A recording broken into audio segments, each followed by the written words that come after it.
ಕವಿತೆಯ ಶೀರ್ಷಿಕೆ ಖಾಲಿ ಗೋರಿ ದಲಿತ ಪುನರುತ್ಥಾನ. ಈಸ್ಟರ್ ಮುಂಜಾನೆ ಸಮಾಧಿಯ ಕಲ್ಲನ್ನು ಹೊರಳಿಸಿದಾಗ ಒಳಗೆ ಕ್ರಿಸ್ತನಿರಲಿಲ್ಲ. ಈಸ್ಟರ್ ಮುಂಜಾನೆ ಸಮಾಧಿಯ ಕಲ್ಲನ್ನು ಹೊರಳಿಸಿದಾಗ ಒಳಗೆ ಕ್ರಿಸ್ತನಿರಲಿಲ್ಲ.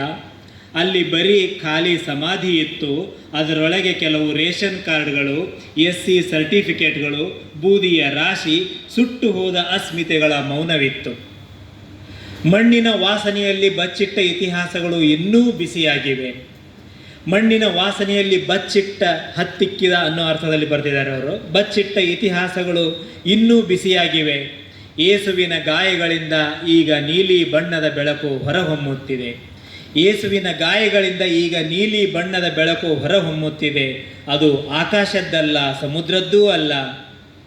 ಸಾವಿರಾರು ವರ್ಷಗಳಿಂದ ಗಂಟಲು ಹಿಸುಕಲ್ಪಟ್ಟ ಜನರ ಸಮಾನತೆಗಾಗಿ ನಿಂತ ಕ್ರಾಂತಿಯದು. ಸಾವಿರಾರು ವರ್ಷಗಳಿಂದ ಗಂಟಲು ಹಿಸುಕಲ್ಪಟ್ಟ ಜನರ ಸಮಾನತೆಗಾಗಿ ನಿಂತ ಕ್ರಾಂತಿಯದು. ಆ ಬೆಳಕು ನೆಲವನ್ನು ಮುಟ್ಟಿದ ಕೂಡಲೇ ದಲಿತ ವಾಡಗಳ ಒಣಗಿದ ಬಾವಿಗಳಲ್ಲಿ ಮತ್ತೆ ನೀರು ಉಕ್ಕಿ ಬರುತ್ತಿದೆ.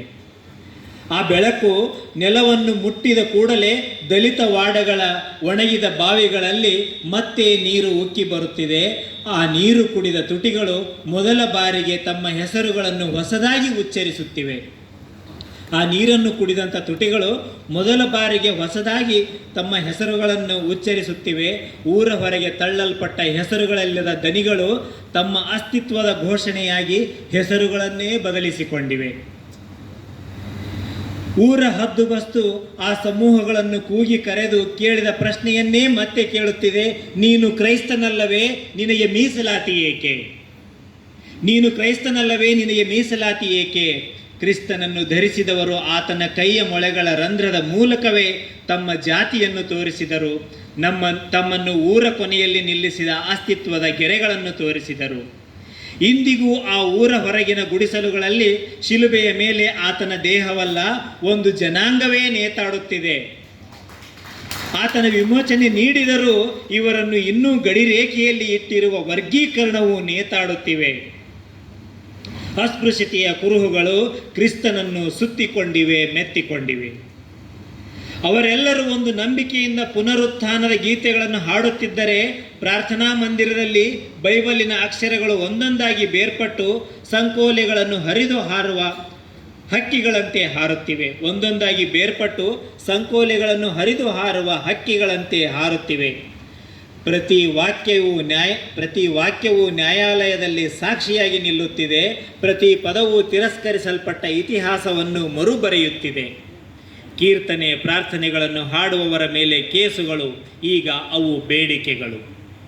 ಕೀರ್ತನೆ ಪ್ರಾರ್ಥನೆಗಳನ್ನು ಹಾಡುವವರ ಮೇಲೆ ಕೇಸುಗಳು, ಈಗ ಅವು ಬೇಡಿಕೆಗಳು. ಮರಳಿ ಪಡೆಯಬೇಕಾದ ಜೀವನ ಹಕ್ಕುಗಳಿಗಾಗಿ, ಮಾನವ ಹಕ್ಕುಗಳಿಗಾಗಿ ಈ ದೇಶ ಇನ್ನೂ ಎಷ್ಟು ಪುನರುತ್ಥಾನಗಳನ್ನು ನೋಡಬೇಕು? ಚರ್ಚ್ ಗಂಟೆ ಮೊಳಗಿದ ಪ್ರತಿ ಬಾರಿಯೂ ಒಂದು ಪ್ರಶ್ನೆ ಇಂದಿಗೂ ಕೇಳಿಸುತ್ತಿದೆ. ದೇವರು ಎಲ್ಲರಿಗೂ ಒಬ್ಬನೇ ಎಂದಾದರೆ ಮನುಷ್ಯರಲ್ಲಿ ಸಮಾನತೆ ಏಕಿಲ್ಲ? ದೇವರು ಎಲ್ಲರಿಗೂ ಒಬ್ಬನೇ ಎಂದಾದರೆ ಮನುಷ್ಯರಿಗೆ ಸಮಾನತೆ ಏಕಿಲ್ಲ? ಆ ಪ್ರಶ್ನೆಗಳ ನಡುವೆ ಕ್ರಿಸ್ತ ನಿಂತಿದ್ದಾನೆ, ತನ್ನ ಕೈಗಳನ್ನು ಚಾಚಿ, ಶಿಲುಬೆಯನ್ನಲ್ಲ ನಮ್ಮನ್ನು ಹೊತ್ತುಕೊಂಡು. ಕ್ರಿಸ್ತ ಇಂದಿಗೂ ನಿಂತಿದ್ದಾನೆ, ತನ್ನ ಕೈಗಳನ್ನು ಚಾಚಿ, ಶಿಲುಬೆಯನ್ನಲ್ಲ ನಮ್ಮನ್ನು ಹೊತ್ತುಕೊಂಡು. ಆತನ ಪ್ರೇಮ ಗಾಯವನ್ನು ಮಾಗಿಸುವ ಔಷಧ ಮಾತ್ರವಲ್ಲ, ಗಾಯವನ್ನು ತೋರಿಸುವ ಧೈರ್ಯವೂ ಹೌದು. ಆತನ ಪುನರುತ್ಥಾನ ಒಂಟಿ ಪವಾಡವಲ್ಲ, ಪ್ರತಿ ಹತ್ತಿಕ್ಕಲ್ಪಟ್ಟ ಮನುಷ್ಯ ಎದ್ದು ನಿಲ್ಲುವ ಕರೆ. ಮಣ್ಣಿನಲ್ಲಿ ಹೂತಿಟ್ಟ ಹಕ್ಕುಗಳು ಈಗ ಮೆಲ್ಲಗೆ ಚಿಗುರುತ್ತಿವೆ. ಪ್ರತಿ ಚಿಗುರಿನಲ್ಲೂ ಒಂದು ಹೆಸರಿದೆ, ಪ್ರತಿ ಹೆಸರಿಗೂ ಒಂದು ಗೌರವವಿದೆ. ಶಿಲುಬೆಯ ಮೇಲಿನ ಮುಳ್ಳಿನ ಕಿರೀಟ ಬೀಜಗಳ ಕೊಂಬೆಯಾಗಿ ಬದಲಾಗಿದೆ. ಆ ಬೀಜಗಳು ನೆಲಕ್ಕೆ ಬೀಳುತ್ತಿದೆ, ರಕ್ತದಿಂದಲ್ಲ, ಪ್ರೇಮದಿಂದ ನೆನೆದು. ನಾಳೆ ಈ ನೆಲದ ಮೇಲೆ ಮುಳ್ಳುಗಳಲ್ಲ, ಕಾಡುಗಳು ಬೆಳೆಯುತ್ತವೆ. ಅಂದು ಆ ದಿನ ಯಾರು ಯಾರನ್ನು ಕೇಳುವುದಿಲ್ಲ, ನೀನ್ಯಾರು ಎಂದು. ಅಲ್ಲಿ ನಿಮಗೆ ದೇವರೇ ಇಲ್ಲವೆಂದು ಸಮಾನತೆಯೇ ಪ್ರತಿ ಮನುಷ್ಯನ ಹೆಸರಾಗುತ್ತದೆ. ಆತ್ಮಗೌರವದಿಂದ ತಲೆ ಎತ್ತಿ ನಿಲ್ಲುವ ಸಂವಿಧಾನದ ಹಕ್ಕಾಗುತ್ತದೆ.